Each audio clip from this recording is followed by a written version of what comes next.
Aquesta música, com sempre, ens recorda que estem entrant en la secció central del programa, una secció que ens agrada denominar A Man in the Moon, un home a la lluna.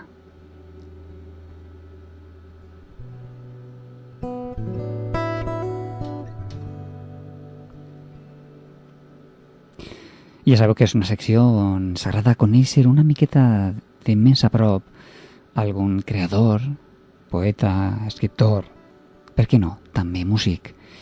Aquesta setmana tenim la sort de comptar amb la presència radiofònica d'un cantautor valencià.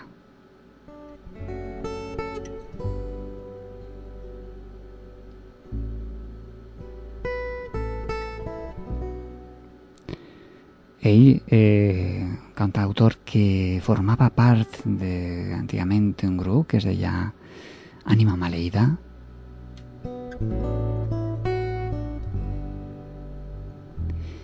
i que ens va a parlar una mica de la seva trajectòria, dels seus concerts, de com ha arribat al lloc on està ara mateix.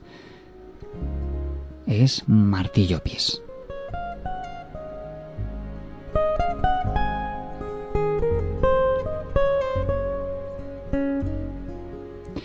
I què millor que començar uns fragments d'una cançó per a anar tastant la seva veu.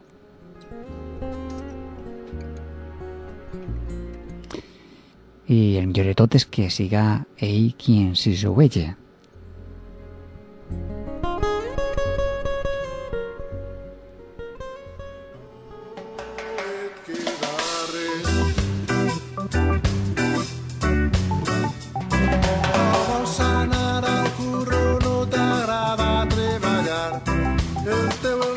Sí, Seuella, que és una cançó del seu anterior disc titulat Ànima Maleïda.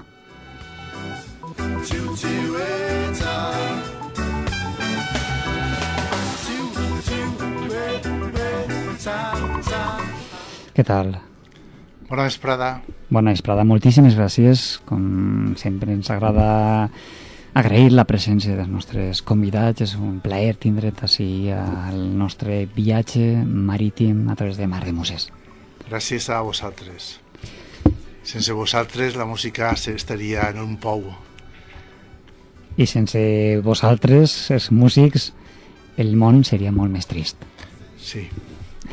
Pues anem a unir-nos, músics, ràdio, poetes, i anem a fer-ho ben gran. Exactament, anem a aprofitar el miracle de tindre't ací a Mar de Muses per endinsar-nos una miqueta en la teua carrera musical, podem dir-ho així, en la teua trajectòria, que ens parles, per exemple. El primer que ens agrada és que ens diguen com és que et vas voler dedicar a això de crear cançons. Jo vaig començar en la música per casualitat, perquè el baixista, el guitarra d'un grup, Ventall, de Rafael Buñol, se n'anà a l'Emili, i jo rascava un poquet la guitarra i me digué, ei, vols tocar amb nosaltres?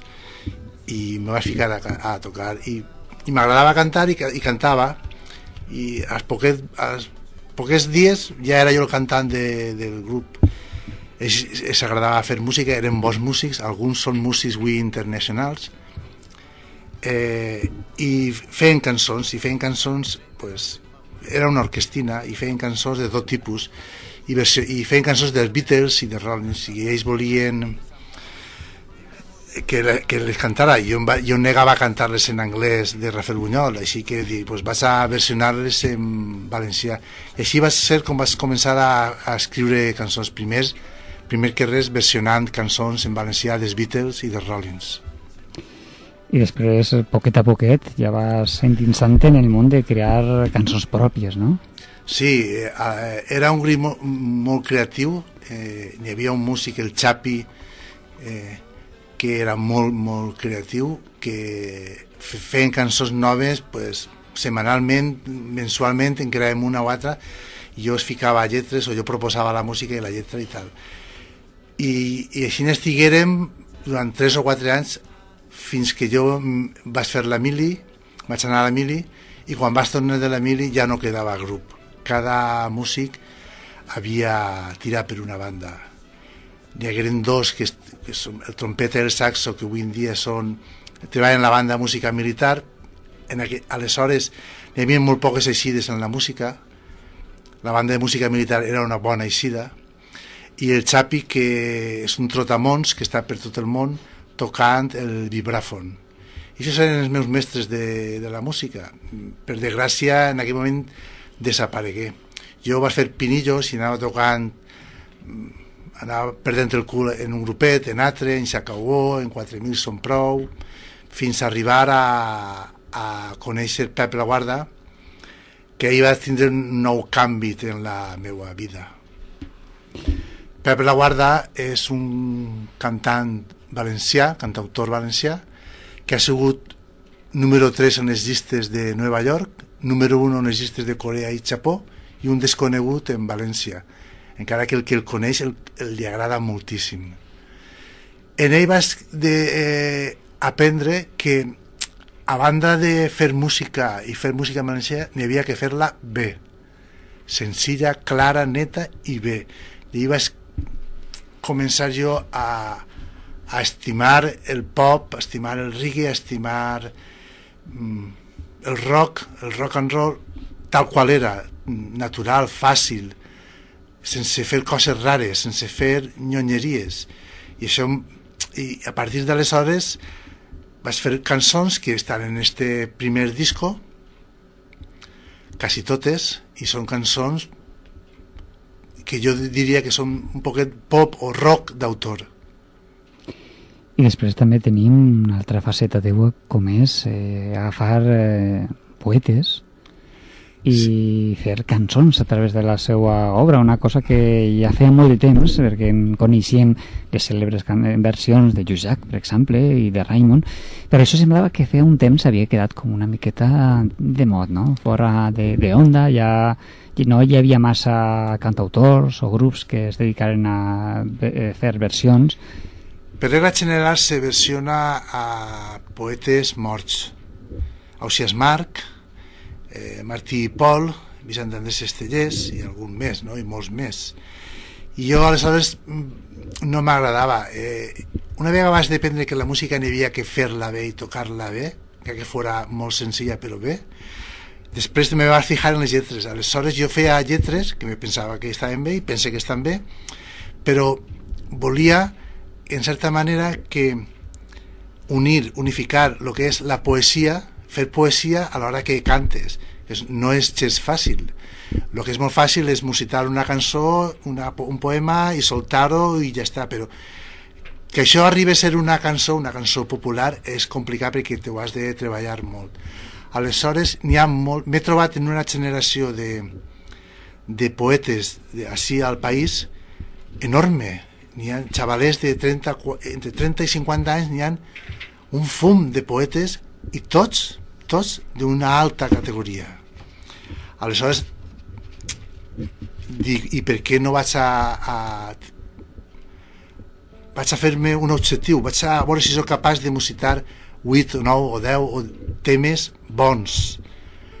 La lletra ja és bona perquè són poetes bons, ara n'hi ha que ficar-los una música senzilla, clara però bona. Com es fa el procés de crear una cançó?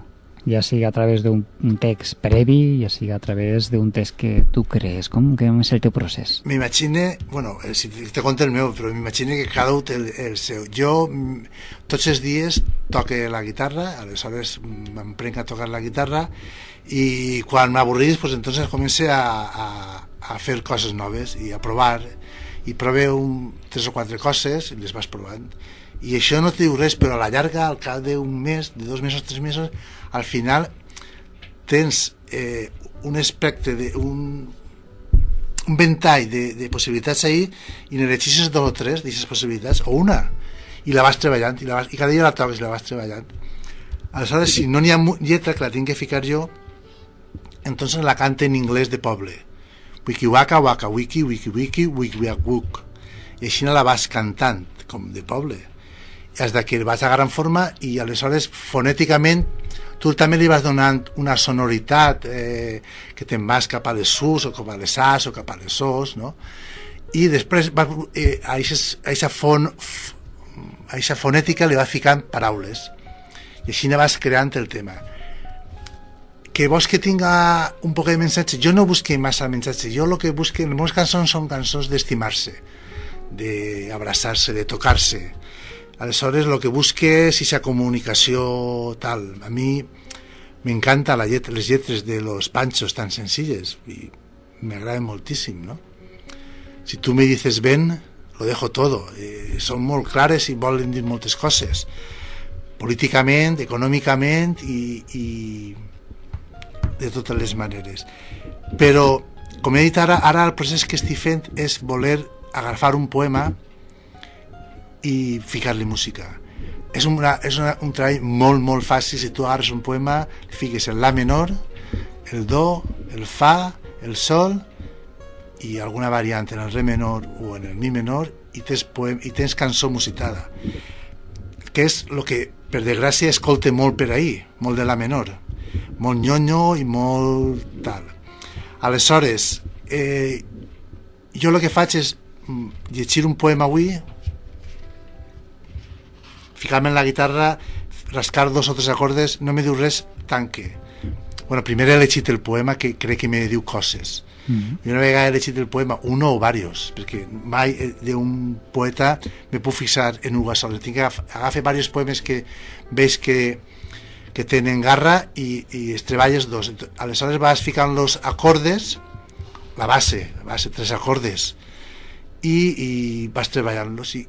I si resulta que una vegada he llegit el poema, a aquests 3 acordes, si me demanen més, doncs li vaig afegint alguno, perquè sempre estic buscant que la cançó no siga avorrida igual al principi. Pues la cançó té que tindre uns versos, té que tindre una tornada, té que tindre un riff, com si fuera una cançó de rock and roll. Jo un poema el trate com si fuera una cançó de rock and roll. Tenim el teu primer disc, perquè no escoltem un altre fragment, no? Per exemple, la cançó número 1.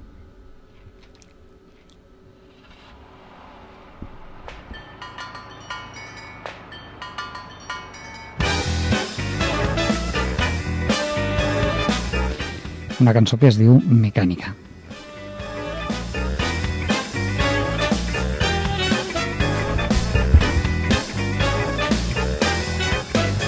En el fons m'agradaria ser mecànic.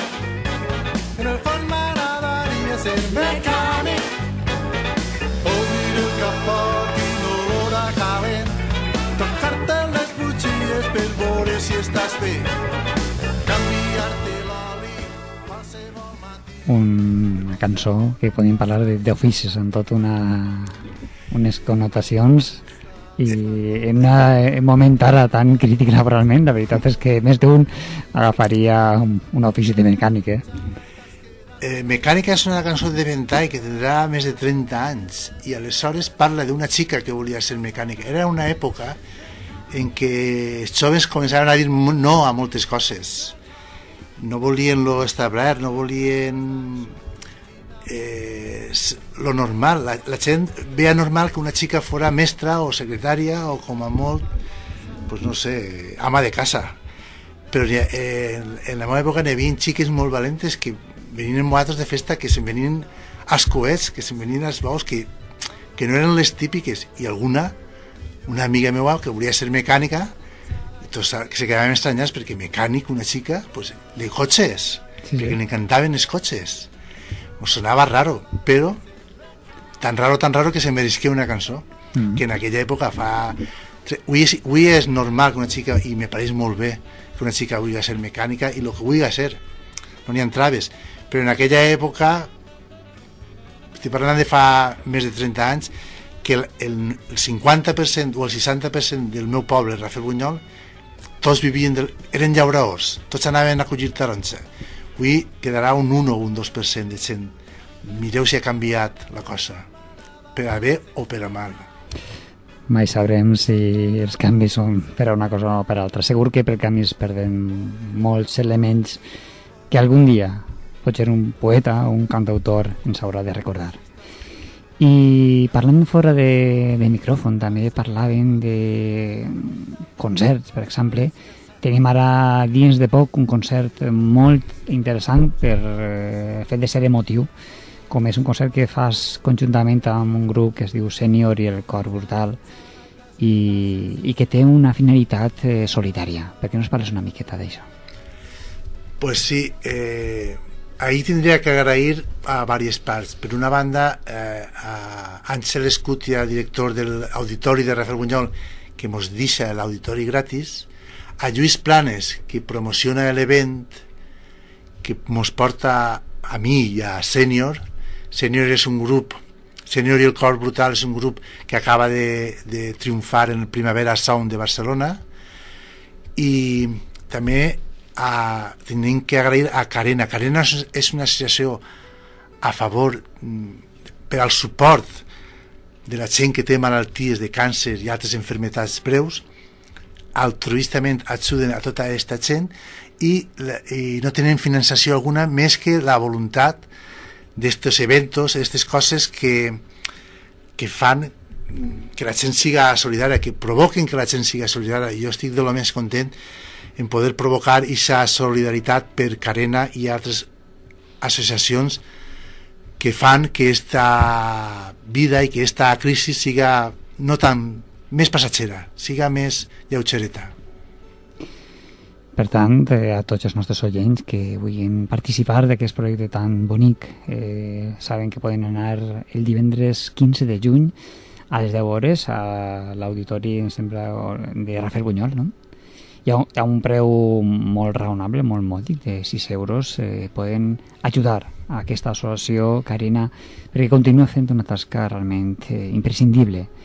Ara que el nostre estat està delegant i està deixant de fer moltes coses perquè no té diners, pot ser un moment per a estar ahí, per a recolzar el projecte, per evitar el patiment de tantíssimes persones. Per tant, és una cosa totalment encomiable que t'agraïm, no? El fet de que participes en un concert solidari com aquest.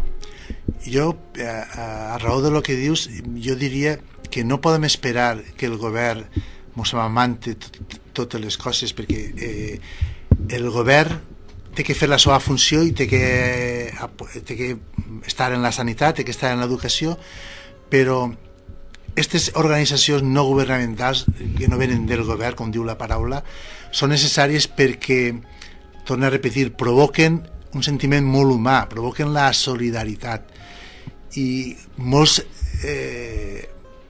pensa que no té que ser tot cosa del govern, que nosaltres tenim que fer voluntàriament moltes coses per a que esta vida, per que esta crisi, que esta situació siga lleugereta i fàcil. I cap a on se dirigeixen ara mateix els teus propers passos? Ens has parlat breument que hi ha un disc possiblement de cantautors, de poetes, perdó, i també hi havia alguna cosa més, no? Què més estàs ara mateix pensant? Primer que res vull acabar, ja el tinc pràcticament, me falta un tema o dos per acabar el disc de poetes. No és una bona època, però la gent no està per a llavors, l'economia no mos ajuda, però jo vaig anar poble a poble cantant els poemes i venent els discos vells del primer disco, i cada actuació que fas pues, ne ve 10 o 12 o 15, i aleshores en aquests diners es deixen una vidriola a fi de que quan tinga lo suficient fer este segon CD de poetes. I tinc en ment, perquè m'agrada molt, i això també ho dec al Xapi, fer un disco de versions de hits, de versions de cançons de sempre, de Frank Sinatra, de Leonard Cohen, de Gloria Gaynor, d'Edith Piaf, etc. Parlant d'aquests projectes que tens en ment, has pensat alguna vegada projectes com Verkami, no? Que ajuda a projectes emprenedors amb la mà de particulars que fan xicotetes inversions? Sí, quan tinga clar els 8 o 9 temes o 10, que ja t'he dit, ja en tinc 7 clars, em falta un o dos per arredonir-ho. Quan tinga clar aquests 8 temes, per dir una xifra, parlaré en els poetes en cadascú per a veure si entre tots fem un verd camí, o un verd camí, com es diga, no? Vull dir que cada un aporte, no sé, 50 o 60 persones, perquè també la idea és sinèrcia, vull dir que la cançó valenciana no pot funcionar a soles, tenim que funcionar en sinèrcia a la ràdio, poetes, cantants, no podem anar cada un per un costat. Si anem tots junts i ho fem bé, pues segur que tenim resultat. De fet, hi ha alguns músics com el Botifarra, com Miquel Gil, com Sènior, que ho fan bé i tenen els seus resultats. Si la música valenciana no funciona és perquè estem fent-ho mal. Aleshores, unim-se, treballem tots junts en una mateixa direcció i exigim-nos una qualitat alta. Doncs estem ja posant punt final a la nostra breu entrevista, però no serà la darrera, continuem seguint la teva trajectòria. Ens dius una cançó en la qual t'agradaria que posàvem fi, per exemple, una que t'agrada 4 d'abril, que va ser el dia en què jo me vaig casar. Doncs acabem aquesta entrevista en 4 d'abril. Moltíssimes gràcies per haver estat amb nosaltres i per haver-nos aportat una miqueta de la teua il·lusió. Martí Llopis, 4 d'abril.